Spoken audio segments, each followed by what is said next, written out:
So magandang araw kabola, sa video na ito, focus ulit tayo dun sa sitwasyon nga po ni Robert Bolick kabola na hanggang ngayon hindi pa po nakabalik po sa PBA. Hindi natin talaga alam kung ano po yung rason kabola, pero of course alam naman natin na sobrang dami po ng rumor ay nagsasabi po ngayon kabola na pwede po siyang mapunta sa ibang team kabola, kasi alam naman natin kung ano po ang role ng Northport Batang Pier talaga sa PBA kabola. So sa mga hindi pa nakasubscribe, pakipindot naman po yung subscription button. So before na kayo pumunta doon kabola, eto na muna, pag-usapan natin itong first game po ni Kyle Jimenez. Of course di siya pinapasok kabola, and hindi naman niya nakakapag-try. Even siya, hindi naman po siya nakakapag-taka or hindi naman po siya hinaan ng loob kabola, diba? So yan ang dito kay Kyle Jimenez. Sabi niya, hindi tayo nagamit, hindi tayo napasok, pero okay lang yun.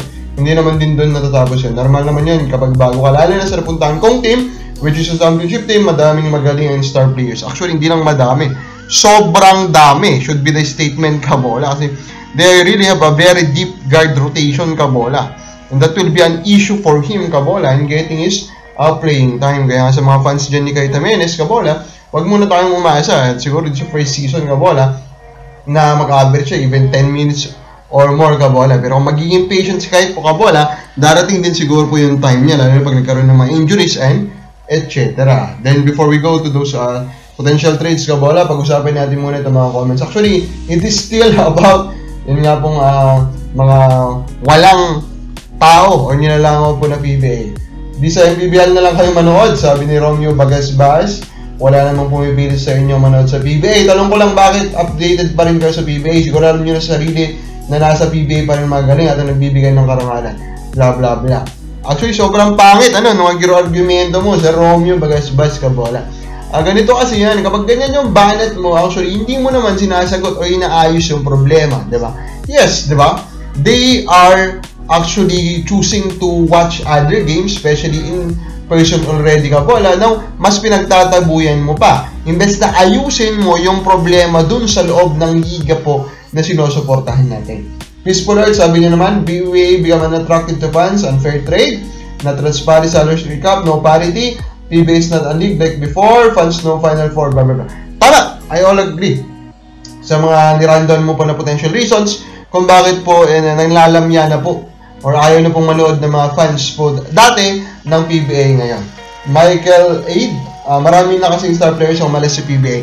Actually, hindi yung dami ng star players na umalis kabola, kasi before pa nagsialisan yan starting from Keeper Cavena and etc. Unti-unti na rin naman talaga pababa yung attendance na nakita natin etc. kabola. Kasi yung mga nirandang ganina ng Peaceful Earth, yun yung mga rason kabola kung bakit po sila unti-unting umaalis na. Now, ang narumor dati is that Marshall Lassiter could be the one that could be coming to Northport. If it is a farm team trade kabola, Marshall Lassiter and Rodney Brunjal for Robert Bolick, that could be a good one or a good exchange kabola. Sa mata po of course ng San Miguel Beermen, diba? Kasi they will give up soon to retire Marshall Lassiter and an undersized big man in Rodney Brunjal. Makukuha nila top 5 players sa PBA.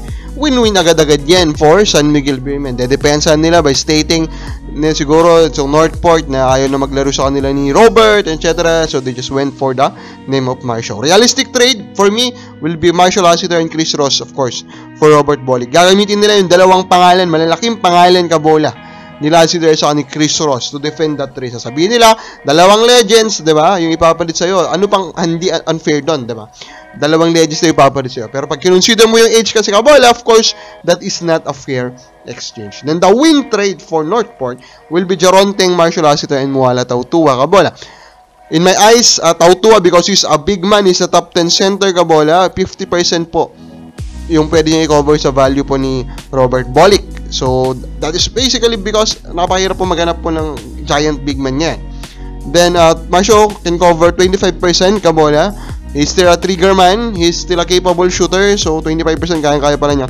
Then, of course, Jaronteng can also cover yung natitira pa po doon kabola. Because Jaronteng, hate him or not, he's still a capable player, capable slasher, and malaki siya for a wing. Pero actually dito din po sa trade na to, okay pa rin naman yung San Miguel Beermen if you consider the reality na free agency signing lang din naman po nila si Jaronteng. So in a way, hindi naman malaki po yung nawalan sa kanila kasi nakuha nila si Teng nang wala pong kapalit. Kababala sa palagay mo, anong trade po na gusto nyo dito? Comment lang po sa baba.